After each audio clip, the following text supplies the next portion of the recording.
Em 90 segundos tu não faz nem um miojo, mas eu te ensino as matérias que tu tem até nojo. Então senta aí e começa a quebrar ATP pra ter energia pra tua mente processar e entender que a probabilidade de você ir bem no Enem tá ligada direto aos meus raps também. Então começa com humanas, só sei que nada sei, mas sei que saí da vida e pra história eu entrei. Se o clima esquenta e tua caneta falhou, fica tranquilo, a esfera dela dilatou com calor. Eu sou flúor com oxigênio, dá pra completar, evoluir melhor que o Darwin poderia imaginar. Se tinha uma pedra no caminho, pode crer que eu já chutei absoluto no rap. Eu nasci pra ser rei, criei uma sociedade aos modelos de Durkheim. O mecanismo dela própria é que diz pra onde vai minha inspiração, Thomas Edison dizia. É 1% e o restante o trabalho que fazia, então senta o rabo aí que eu vou te ensinar. Sometimes rap is the best way to learn, rapá. Eu não compreendo, pero não puedo hacer. É só estudar e ouvir as dicas que eu dou pra você. Confere suas respostas e faz tudo com calma. Manda bem na redação, faz do fundo da alma. Esse é o tópico frasal, ainda tem argumentação. E a resposta pra você eu deixei na conclusão. Se tá nervoso, se acalma pra mandar bem. E se liga nos vídeos que eu te preparo pro Enem.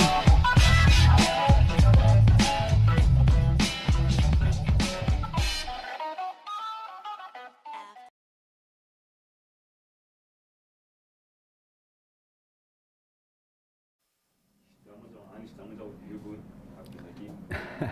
Fala galera, fala indivíduos, fala alunos do ProEnem, sempre um prazer inenarrável estar com vocês mais uma vez, mais uma noite. Quero pedir logo desculpas adiantadas, minha voz está morrendo lentamente, né? Hoje foi um dia que eu dei bastante aula, então minha voz, não sei porquê, já está falhando. Então se minha voz falhar em algum momento, peço perdão a todos vocês. Muito boa noite para todos e vamos falar hoje de um tema que é um tema bem importante. Vamos falar de relações culturais. E quando eu falo que é um tema bem importante, é porque esse tema é um tema dos mais cobrados pensando no vestibular. Quando você olha para a prova do Enem em Sociologia, em torno de 25% das questões, ou seja, 1 a cada 4, são questões que envolvem a temática cultural. São questões que falam sobre cultura, ou seja, são questões que envolvem alguma temática que envolva essa palavra, esse conceito, que é o conceito de cultura, beleza? A gente vai destrinchar hoje algumas coisas que envolvem esse tema. Não vamos terminar hoje, semana que vem vamos continuar falando sobre cultura, tá? Vamos dividir essa aula em duas partes. Tem a aula de hoje e tem a aula de semana que vem, ambas falando de cultura, já que é um tema, é uma temática bem importante. Na nossa última aula, se você estava com a gente aqui, a gente estava conversando sobre teoria sociológica contemporânea. Vocês lembram da semana passada? A gente falou de Byung-Chul Han, falamos de Guy Debord, falamos de Christoph Turk, falamos de Giddens, falamos de uma galera, né? Falamos de vários autores e a gente falou de vários autores que todos aqueles, eu quero que vocês guardem na memória de vocês, que são autores que podem ser muito úteis na redação de vocês. Aqueles autores podem servir para uma variabilidade enorme de temas e podem ser autores que vocês usem em muitos tipos de, sei lá, né, de redações, de textos que vocês queiram fazer e queiram usar um argumento sociocultural aí como fonte de inspiração, como fonte de respaldo da matéria e do conteúdo. Tranquilo? E na aula de hoje, a gente vai falar sobre cultura. Eu quero começar essa aula falando o seguinte para você. A palavra cultura é uma daquelas palavras que você sabe o que significa, mas que você tem uma certa dificuldade em conseguir definir. Todos vocês sabem o que é cultura. Já pararam para pensar ou ouviram alguém falando sobre cultura? Todos vocês. Mas, ao mesmo tempo, se eu perguntar para você o que é cultura, existe uma certa dificuldade em você definir e explicar a cultura. A cultura ela pode ter duas formas de você enxergá-la. Existe a visão sociológica, que é a visão das disciplinas de ciências sociais. A forma como a história, como a sociologia, como a antropologia, como a geografia vão enxergar a palavra cultura. E existe uma visão do senso comum. Quando eu falo visão do senso comum, é uma visão que as pessoas nas ruas, nas praças, em todos os lugares, acham ou entendem que é cultura. É uma visão muito mais ligada ao que a população, no geral, pensa sobre esse conceito. Primeira coisa, a palavra cultura para a sociologia, ela é um conjunto de hábitos, de valores, de comportamentos. Na visão sociológica, a cultura são os valores, comportamentos, formas de ser, formas de agir, formas de viver em sociedade. Cultura é hábito, cultura é rotina, cultura é a forma como eu falo, cultura é a forma como eu me alimento, cultura é a forma como eu me visto, cultura é a forma como eu ouço música, mas cultura também é a forma como eu olho para a história, cultura é religião. Tudo aquilo que envolve o comportamento de um povo faz parte da cultura de um povo. Agora, existe uma visão de cultura que é a cultura do senso comum, que é uma visão muito comum no Brasil e muito errada, que é a visão que cultura é algo ligado à posse. Como assim ligado à posse? Muita gente acha que tem gente que tem cultura e tem gente que não tem cultura. Ué, Leandro, como assim? Você provavelmente já ouviu falar, né, alguém dizendo assim, ai, porque fulaninho não tem cultura, né? Esse discurso que diz que um fulaninho não tem cultura, por exemplo, é um discurso que desmerece a cultura dos outros, que tende a olhar para a cultura do outro como inferior, que tende a olhar para a cultura do outro como pior. Só que a verdade é que se a palavra cultura significa hábitos, valores, comportamentos, não existe pessoa sem cultura. Não existe indivíduo sem cultura. A cultura é um tipo de prática que está presente em todos, e é de todos. Ou seja, o que vão existir são culturas diferentes. Algumas que você tem maior admiração, outras que talvez não. Mas não existe cultura melhor, superior, mais apta, mais capaz. Então falar que alguém não tem cultura é um equívoco por si só. Porque cultura é a história de um povo, são as práticas de um povo, são os saberes de um povo, são as normas, as regras, as formas desse povo ter leis, por exemplo, e a forma como as pessoas interagem, falam, se comportam. Tudo isso faz parte da cultura de uma coletividade. Dentro das ciências sociais, existe uma divisão. Ué, Leandro, como assim? Eu fiz faculdade de Ciências Sociais. É uma faculdade que grande parte de sociólogos fez. Essa faculdade é uma faculdade que ela é dividida em 3 áreas. Quando você faz uma faculdade de Ciências Sociais, você pode estudar posteriormente antropologia, sociologia ou política, ciências políticas. Só que repare que você na escola, você não tem aula de ciências políticas na escola. Assim como você também não tem aula de antropologia. Você só tem aula de sociologia. Então acaba que a sociologia na escola, ela tem uma tarefa de, além de estudar e ensinar sociologia, ela também ensina um pouco de antropologia e ensina um pouco de política. E é aí que eu quero que você entenda. O estudo da cultura não é uma tarefa sociológica. O estudo da cultura é uma tarefa antropológica. É uma tarefa de um ramo das ciências humanas chamado e nomeado de antropologia. E aí eu vou te explicar o que é essa antropologia e como ela se desenvolveu ao longo do tempo. Diretor, chega aí.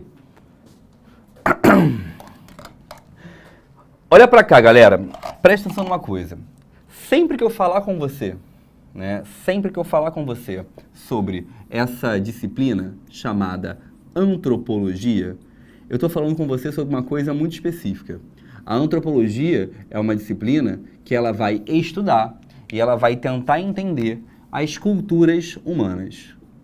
Essa disciplina, chamada antropologia, ela é uma disciplina que ela vai surgir, que ela vai aparecer para nós na mesma época que surge a sociologia. Na mesma época. No mesmo momento que a sociologia está surgindo, que é o século XIX, também vai estar surgindo a antropologia. Então, ela também é uma disciplina do século XIX. Também surge nessa época histórica. Agora, qual é o mote, ou seja, qual é o estímulo para a antropologia aparecer? O que fez que essa nova matéria, que essa nova disciplina viesse a surgir? O que mudou na sociedade que gerou essa necessidade, que gerou essa demanda, esse desejo para a sociologia, para a antropologia vir a surgir? E o grande mote, o grande desejo, vai ser um fenômeno histórico chamado de imperialismo. Se você não é uma pessoa boa em história, ou se você não se lembra muito bem disso daqui, eu vou te explicar agora o que foi o imperialismo. O imperialismo foi um processo de domínio e de exploração que as potências europeias, os países da Europa, realizaram sobre os países da África e da Ásia. O imperialismo foi um processo que aconteceu principalmente por países como França e Inglaterra, que ao dominarem regiões da África e da Ásia, exploravam economicamente os seus recursos. Só que tem uma coisa muito interessante a você entender. Quando um país domina o outro, ele nunca vai dizer, ou ele nunca vai falar, que esse domínio se dá por uma questão econômica. Quando um país domina o outro, ele nunca vai dizer que esse domínio se dá por uma questão puramente financeira, econômica, não. Quando um país domina o outro, normalmente esse domínio se dá através de algum outro tipo de argumento. Então, por mais que a França e a Inglaterra estivessem invadindo países da África e da Ásia com uma intenção financeira, com uma intenção econômica, com o desejo de explorar economicamente esses países, roubar seus recursos, explorar suas riquezas, eles não vão dizer isso. Os países da África vão ser usados, né, como países exploratórios através de um outro argumento. Como assim outro argumento? A França e a Inglaterra vão alegar que estão indo para esses países não porque elas estão, roubando riquezas, não. Estamos indo para esses países porque precisamos levar para eles a civilização. Ué, Leandro, como assim a civilização? Sempre que um país invade outro, algum tipo de desculpa por trás vai acontecer. Um exemplo. No século XVI, no século XV, quando os países da Europa vieram para a América e exploraram países como o Brasil, por exemplo, por mais que eles tivessem interesse realmente em nossas riquezas, em nosso minério, no pau-brasil, na cana-de-açúcar e por aí vai, eles usavam uma desculpa que era: estamos indo levar a fé, estamos indo expandir a fé católica, estamos indo levar, né, fé para esses infiéis. Só que esse discurso não cola mais no século XIX. No século XIX, na época do imperialismo, esse discurso de levar a fé já não é mais tão importante. Então o que vai acontecer nesse momento é que eles vão usar um outro discurso. Os autores dessa época vão começar a preparar um argumento para o domínio francês de inglês, que era o seguinte argumento: os franceses e ingleses, muito mais ricos, muito mais civilizados, estão indo levar civilização. Estão indo levar domínio, estão indo levar inspiração para esses povos incivilizados. E é nesse contexto do imperialismo que surge a antropologia. A antropologia vai servir como um argumento, Era usado na época um termo chamado fardo do homem branco. O que é o fardo do homem branco? Era usado na época um argumento que o homem branco europeu tem o fardo é peso, tem o peso a carregar de levar civilização para os povos que eram vistos como incivilizados. Então eu quero que você entenda uma coisa importante aqui, que é o seguinte: a antropologia, ela é uma disciplina que ela surge no contexto do imperialismo. Imperialismo, para quem não se lembra, processo de expansão dos países europeus para explorar países na África e na Ásia. Essa exploração, ela é econômica, mas ela vai usar um argumento que não é econômico, uma motivação, uma desculpa. E esse argumento que o imperialismo traz acaba sendo muito forte ligado à antropologia. Sabe por quê? A antropologia, nessa época, ela tem um tipo de visão que nós chamamos de visão evolucionista. O que é uma visão evolucionista? Os primeiros antropólogos acreditavam que as culturas humanas passam por processos evolutivos. Uma coisa meio darwinista, né? O chamado darwinismo social. Como assim? Os países europeus, França e Inglaterra, acreditavam que os países tinham países mais evoluídos e menos evoluídos, mais avançados, menos avançados, mais civilizados, menos civilizados. Consequentemente para eles, aqueles países que eram menos civilizados, eles tinham a tarefa, meu Deus, o fardo, a obrigação de levar para esses países a civilização. Então, os primeiros antropólogos, eles vão criar um tipo de teoria chamada evolucionismo que apoiou, que ajudou o imperialismo a vir a acontecer. Esse evolucionismo defendia, então, a ideia, né, a perspectiva de que existem, né, ou melhor dizendo, de que podem existir, né, culturas humanas que estão em estágios diferentes de civilização. Ou seja, é um tipo de teoria que acredita em uma coisa que são os graus de civilização. Como assim graus de civilização? Que existem algumas sociedades mais e menos evoluídas, mais ou menos avançadas, mais ou menos aptas, capazes, e aquelas que não são, elas precisam receber civilização. Alguém tem que levar para elas. E aí você entende como esse processo foi exploratório, como esse processo foi cruel. E quem legitima isso no início é a antropologia. Lembrando que a antropologia é a disciplina que estuda as culturas humanas. Como é uma disciplina que nasce na Europa, como a gente conhece hoje, vai ser uma disciplina que vai defender os interesses europeus. E os interesses europeus eram interesses ligados à ideia de mostrar que algumas culturas, a deles, é óbvio, era mais evoluída, era mais avançada, era melhor. E aí, isso ajuda durante muito tempo a se manter uma lógica de preconceito, de inferioridade. E quando eu falo de preconceito e de inferioridade, é porque isso durante muito tempo vai manter os europeus se olhando e se observando como sendo superiores. Até hoje tem quem acredite nessa ideia. quem defende essa visão. Hoje, o evolucionismo é uma corrente, né, da antropologia completamente negada, rechaçada, né? Ninguém mais hoje, sério, no mundo defende o evolucionismo, mas durante muito tempo ela foi uma corrente hegemônica. Quando eu falo hegemônica, é que ela foi a maior, a mais forte, a mais intensa. O evolucionismo tem um comportamento que é um tipo de preconceito que nós chamamos de etnocentrismo. E essa palavrinha aqui você tem que saber. Essa palavrinha aqui você tem que conhecer. Etnocentrismo é quando você coloca uma etnia no centro. Etnocentrismo é quando você coloca uma etnia no centro e vai dizer que qualquer outra etnia que não aquela que você colocou no centro, que é a sua, é pior. O etnocentrismo é quando você olha para a cultura do outro com o seu olhar. É quando você olha para a cultura alheia, olhando a cultura alheia como inferior, como pior, como estranha, como esquisita, como pejorativa. Esse etnocentrismo, ele pode ocorrer até hoje, mas as populações que defendiam o evolucionismo eram completamente etnocêntricas. Então, sempre que olha para a cultura do outro, sempre que olho para a cultura que não é a minha e olho de forma inferiorizada, piorada, isso é um comportamento etnocêntrico, isso é um comportamento de etnocentrismo. Tranquilo? Essa visão evolucionista, ela vai ser muito divulgada por um cara, deixa eu mostrar para eles ali no slide, um cara chamado Edward Taylor. Chega aí, diretor. Essa cultura vai ser muito forte por esse cara aqui. Edward Taylor que defendia esses graus de civilização, essa visão de que existem culturas mais e menos evoluídas, mais ou menos avançadas. Ele falava, né, que existe uma escala de evolução, né, ser selvagem, bárbaro, até chegar a ser civilizado. Um completo absurdo, mas que na época ainda era muito bem aceito. Diretor, volta comigo. E aí, gente, o que vai acontecer? Vai acontecer o seguinte, a antropologia com o tempo, ela vai evoluir. A antropologia com o tempo, ela vai se modificar. E aí, depois dessa visão evolucionista, que foi uma visão que vai durar durante muito tempo, vai ser muito poderosa, vamos passar a ter outras visões. Entre essas outras visões, temos duas que se destacam pensando em relação ao vestibular. Uma delas é uma visão que a gente chama, né, que a gente nomeia de relativismo, ou também chamado de relativismo cultural. Esse relativismo cultural vai defender o seguinte, que as culturas humanas, elas devem ser olhadas de forma relativa.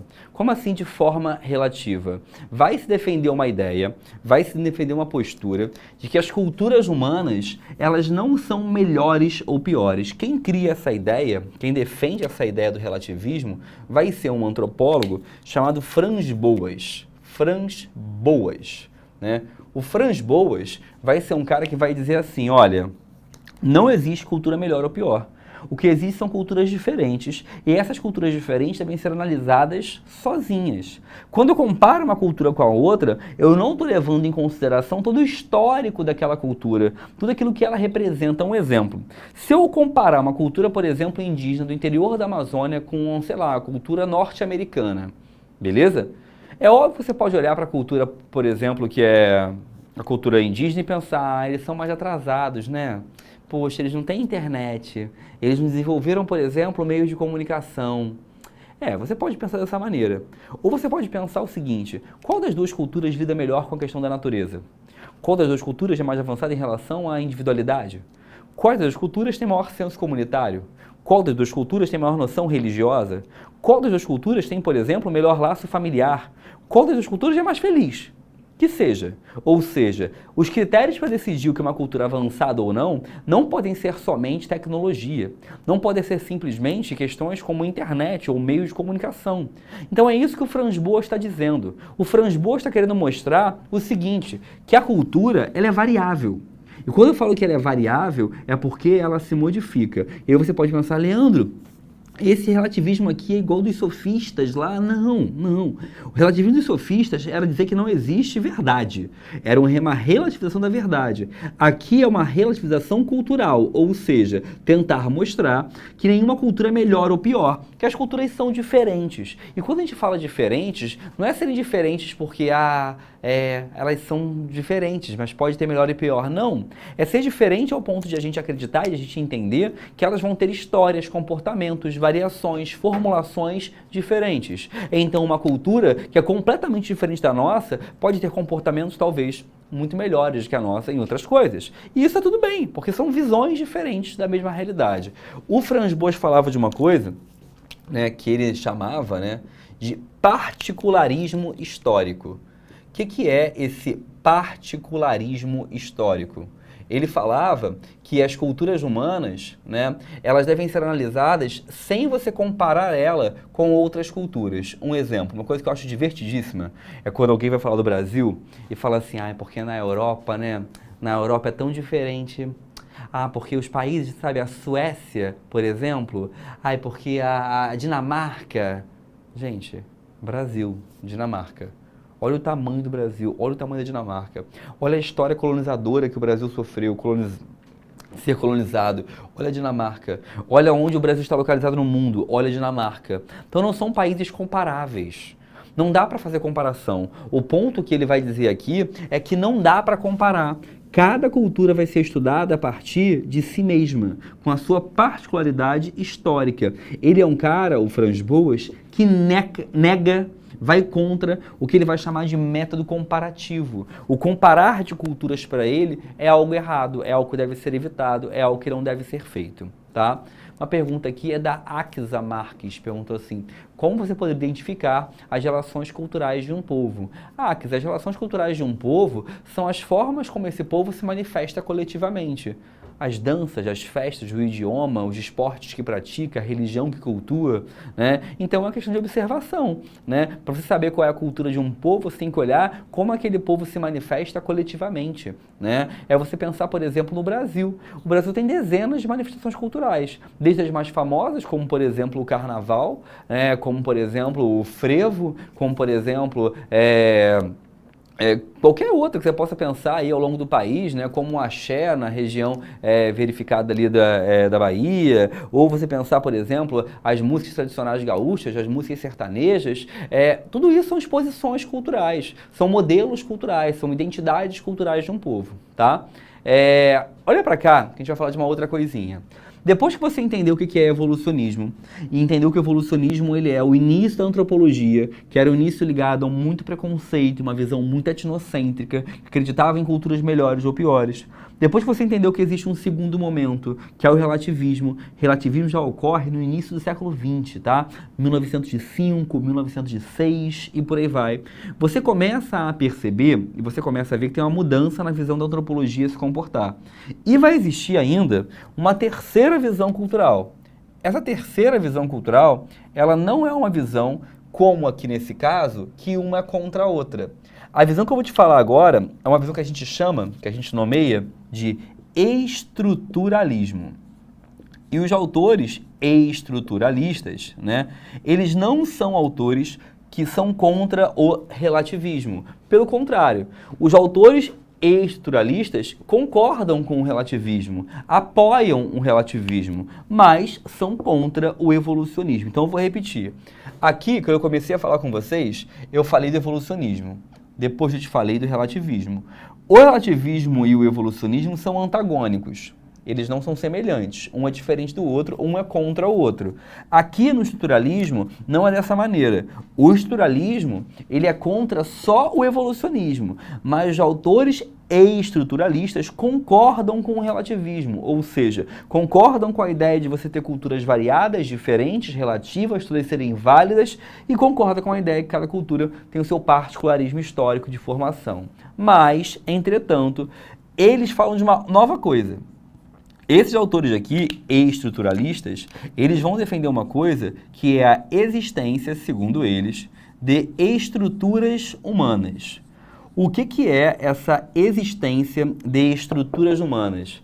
Eles acreditam que existem algumas estruturas humanas, ou seja, alguns padrões humanos comuns que se repetem ao longo da sociedade, que se repetem ao longo da história. Eu vou dar um exemplo. Você pode ir em qualquer cultura humana que você imaginar. Qualquer cultura humana que você imaginar. Você pode ir no autor e lá na Oceania, num índio no interior da Amazônia, no esquimó que mora no Alasca. Você pode ir em qualquer cultura humana. Não existe cultura humana que não tenha, por exemplo, de trabalho. Muda a forma como esse trabalho vai acontecer. Ele vai ser escravo, ele vai ser servil, ele vai ser comunitário, ele vai ser um trabalho assalariado, mas sempre há trabalho. Um outro exemplo, eu posso pegar qualquer cultura humana que você imaginar. Todas elas têm uma relação de religiosidade. Ah, Leandro, mas eu não tenho religião. Ah, legal, senta lá, não estou falando de você, estou falando da coletividade.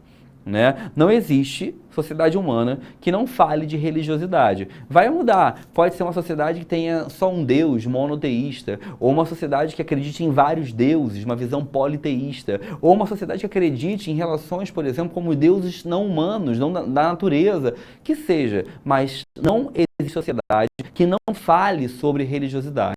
Então, por exemplo, o trabalho, a religiosidade, são exemplos de estruturas humanas, ou seja, são exemplos de padrões humanos, de comportamentos humanos que estão presentes em toda a sociedade, que estão em todos os lugares, que se repetem permanentemente, tá? Pergunta aqui.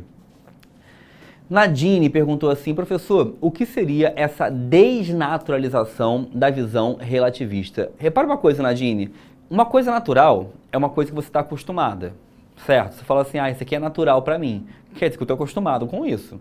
Agora você fala assim, olha, isso aqui você tem que desnaturalizar, ou seja, você tem que transformar aquilo que é natural para você em algo não natural.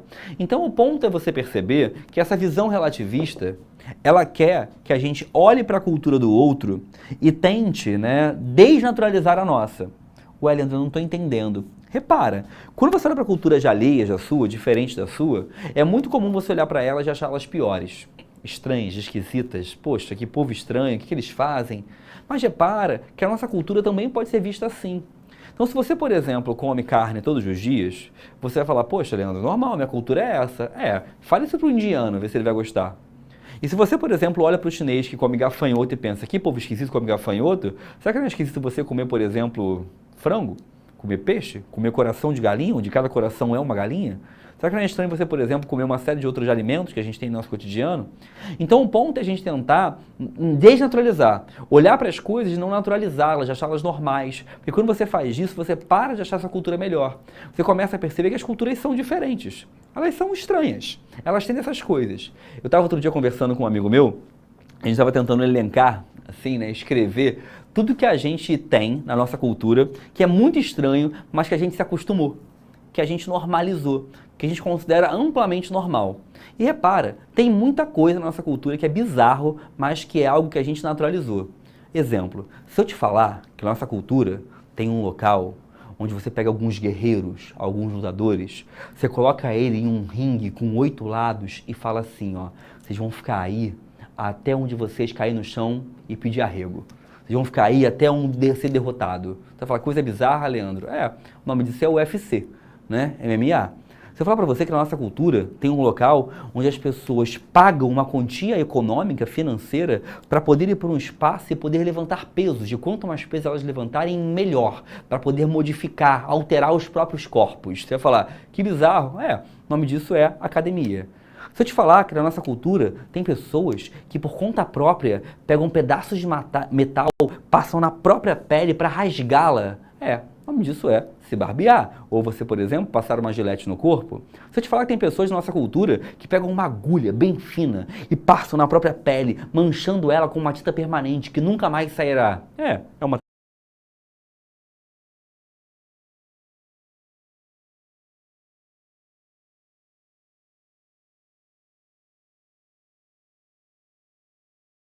tatuagem. E isso a gente naturaliza, a gente normaliza. E tá tudo bem. Se eu te falar que na nossa cultura tem pessoas que, olha, pegam um pedaço de plástico, colocam nas próprias unhas para parecer que são garras, para parecer aquilo ser mais bonito, ou que pegam algo e colocam nos próprios olhos para crescer os próprios olhos e chamar a atenção das pessoas. São cílios postiços. E a gente vai naturalizando isso. A gente vai normalizando isso. Leandro, mas já é normal, tá tudo bem, gente. Não tô falando que não pode fazer. O ponto é a gente compreender que o estranhamento vem de onde nós olhamos. O estranhamento vem de como nós observamos. Se eu te falasse assim, olha, tem uma cultura, cara, Uma cultura esquisitaça. Nessa cultura, eles colocam alguns membros da cultura em um local fechado, falam que essas pessoas não podem sair de lá e vão ficar lá 24 horas e as demais pessoas vão ficar olhando para elas. E elas aos poucos vão se eliminando para ter um vencedor final. É um Big Brother. E você fala assim, Leandro, mas isso é normal. É normal ou nós normalizamos? Então o ponto fundamental aqui é a gente começar a reparar que as culturas elas nunca são normais. Porque as culturas são costume, nós acostumamos com ela. Então o que é estranho ou não, é só o que nós acostumamos, né? E assim, se a gente parar na parte da estética, por exemplo, a gente pode falar aqui para sempre. A gente pode falar de cirurgias plásticas. Cara, tem uma cultura aí que pessoas pegam pedaços de plástico, inserem no próprio corpo para aumentar partes corporais, como um silicone. Ou tem culturas aí que as pessoas modificam o próprio rosto para serem melhores aceitas. A harmonização facial. E a gente pode ficar aqui para sempre pensando nessas estranhezas que nós temos. E essas estranhezas só vão aumentar, desde coisas que você pode falar que você nunca vai fazer, até coisas completamente normais da sua rotina e do seu cotidiano, né? Pensa a escola. A escola. Se eu te falasse assim, cara, tem uma cultura lá na Ásia esquisita, onde eles pegam as crianças e desde que elas nascem bem pequenos, colocam num ambiente onde elas ficam trancadas. E essas crianças não podem sair. É um ambiente onde elas têm que pedir até para ir no banheiro, até para urinar elas precisam pedir. Nesse ambiente elas são vigiadas o tempo todo, são fiscalizadas o tempo todo e nesse ambiente, cara, você não vai acreditar. Elas já são avaliadas a todo momento. E você vai falar, que bizarro. É a sua escola, da sua vida inteira. E aí a gente tem que perceber isso. A cultura era normal ou não, dependendo de como a gente olha para ela. Tem formas da gente fazer, de a gente olhar a cultura de uma forma mais normalizada. Tranquilo? Eu acabei falando muita coisa, né, para responder a pergunta da Nadine, mas eu acho que era importante para essa coisa ficar bem claro para vocês. Pessoal, dúvidas? Tranquilo? Né? Quem tiver dúvida, manda aí que a gente responde para vocês. Olha para cá. Essa visão do estruturalismo vai acreditar, então, que existem estruturas humanas. Como assim estruturas humanas? Comportamentos humanos que se repetem. Comportamentos humanos que ocorrem em toda e qualquer sociedade. Toda e qualquer sociedade. Ou seja, qualquer sociedade humana que você buscar vai ter religiosidade, vai ter trabalho. Sabe uma outra coisa que tem em qualquer sociedade? Relações de parentesco. Ué, como assim relações de parentesco? Relações entre pessoas que são frutos do mesmo sangue. Não existe nenhuma sociedade humana onde os parentes não tenham alguma relação. Muda a forma dessa relação, mas sempre há uma relação. Pode ser uma relação de admiração, pode ser uma relação de respeito, pode ser uma relação de trabalho, pode ser uma relação sexual, como ocorre em algumas sociedades, mas sempre há alguma relação. Sempre, sempre, sempre. A gente chama isso de estruturas humanas. Quem defende isso são os autores estruturalistas. O mais famoso deles é um cara que eu vou te mostrar a foto dele ali agora. Chega aí, diretor, vamos ali no slide. O cara que defende o estruturalismo mais famoso é esse aqui, ó. Lévi-Strauss, né? Claude Lévi-Strauss, né? Um francês muito famoso, né? Que vai escrever aí essa teoria do estruturalismo. Ele morreu, eu estava na faculdade, né? Que eu entrei na faculdade em 2007. E quando ele morreu em 2009, cara, olha isso, ele viveu 101 anos, né? Eu lembro que um professor meu quase chorou. Juro você, ele foi dar aula emocionado, falou assim, ai, Lévi-Strauss morreu, meu Deus. O cara com 101 anos, fazendo hora extra, mas não, ai, Lévi-Strauss morreu, né? É depressivo, tristão. Pergunta aqui, Dedico perguntou assim, professor, quando uma cultura sobrepõe a outra, como é chamado esse fenômeno? Aculturação, tá, Dedico? Quando uma cultura sobrepõe, impõe a sua outra, é uma aculturação. Dedico perguntou aqui assim, professor, a população brasileira passou por um processo de politização, nossa cultura mudou. Olha, Dedico, a gente passou por um processo de politização, não. Eu só acho que a internet fez com que as pessoas percebessem ou falassem mais de política. Mas o Brasil está longe de ser politizado, tá? Outra pergunta aqui, se os influenciadores digitais, na verdade, são modificadores de cultura. São, claro que são. Influenciadores digitais, artistas, cantores, professores, pessoas que falam em público, que têm espaço público, elas sempre vão ser pessoas que podem a gente considerar pessoas que podem modificar ou alterar a cultura aí no caso. Tranquilo? De boa? Uma outra coisa que eu queria te contar e que eu queria te mostrar aqui, né, da nossa aula, é falar novamente dessa palavra que é o etnocentrismo. O Enem adora esse conceito. Adora, adora. Etnocentrismo é quando você olha para a cultura do outro, tendo a sua como olhar. É quando você olha para a cultura do outro, colocando a sua no centro. E é sobre isso que a gente falou aqui. Você tem que desnaturalizar, porque dessa maneira você tende a não ser etnocêntrico. O etnocentrismo ele é um processo em que ele é um tipo de preconceito. Como assim um tipo de preconceito? Existem várias formas de preconceito. Várias formas de preconceito. Racismo, xenofobia, machismo, homofobia. Tem muitas formas de preconceito. O etnocentrismo é mais uma forma de preconceito. É um preconceito cultural. É quando você tem preconceito contra a cultura do outro, como a forma do outro de olhar o mundo, de ver o mundo, de viver o mundo. Tranquilo? Então, vem aqui pro quadro de novo, diretor. Eu quero que fique muito claro para vocês uma coisa. A cultura, ela é estudada academicamente falando por uma matéria chamada antropologia. Essa matéria chamada antropologia surgiu no século XIX. Ela surge muito influenciada por um fenômeno histórico chamado imperialismo. Imperialismo é um momento histórico em que potências europeias, com destaque para a França e Inglaterra, começam a ocupar e explorar países na África e países na Ásia. Essa exploração de países na África e de países na Ásia se dá a partir da exploração econômica, mas também existe por trás um argumento que é a exploração civilizatória, ou seja, estamos indo para lá levar civilização, estamos indo para lá levar civilidade. E aí a antropologia vai servir como um respaldo, como um argumento, para de certa forma autorizar esses povos franceses e ingleses a fazer essa barbárie. Isso vai ser a teoria evolucionista, que acredita que existem graus de civilização, uma visão darwinista, um darwinismo social, como se existissem culturas mais ou menos evoluídas. Essa visão vai dar espaço depois, com o tempo, para uma segunda visão menos preconceituosa, chamada relativismo cultural. A visão do relativismo cultural vai ter como nome principal um autor chamado Franz Boas. Franz Boas, que vai defender uma ideia de particularismo histórico, ou seja, cada cultura tem que ser olhada a partir de sua própria realidade, de sua própria vivência, de sua própria possibilidade. Não devemos comparar culturas distintas. O relativismo cultural também vai defender uma ideia de desnaturalização, de você não olhar para a cultura dos outros e sempre achando ela estranha. Tende e começa também a desnaturalizar sua própria cultura. E por fim, nós falamos do estruturalismo, que é uma outra corrente criada pelo Lévi-Strauss, que vai falar para a gente que existem, segundo ele, estruturas humanas, comportamentos humanos que se repetem em toda e qualquer cultura. E, segundo ele, isso é uma demonstração que todos nós saímos de uma cultura comum. Se todos nós saímos de uma cultura comum, não faria sentido termos preconceitos ou acreditarmos que temos culturas melhores ou piores na sociedade. A gente não acabou o tema de cultura ainda. A gente vai ter mais uma aula de cultura, e nessa próxima aula é uma aula imperdível, né? Não é propaganda não, tá? Por favor. É imperdível porque é uma aula da semana que vem, que é uma aula que a gente vai falar muito de temas muito cobrados. Nós vamos falar de indústria cultural, nós vamos falar de patrimônio cultural, que é um dos temas mais cobrados no Enem, e vamos falar de tipologias culturais, cultura de massa, erudita, popular. Então, assim, a aula da semana que vem é ainda mais importante que a de hoje. Ambas são sobre cultura, mas a aula da semana que vem é um dos temas mais cobrados do vestibular. Então, fica atento, não perde, não esquece. Aqui, ó, quinta-feira, 7h30. Tá? Abraço a vocês, uma excelente semana. E agora vocês vão ter aula aí, né? Tem o Gugu aí, né? O Gugu vai vir aí. O Quem Humano aí vai vir aí. Diego para ter aula com vocês. Abraços.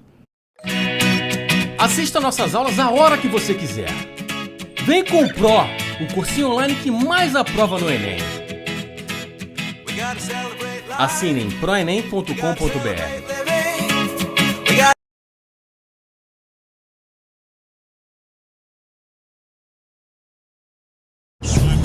Neymar Jr. Kickoff do PokerStars.net. A emoção do poker encontra a diversão.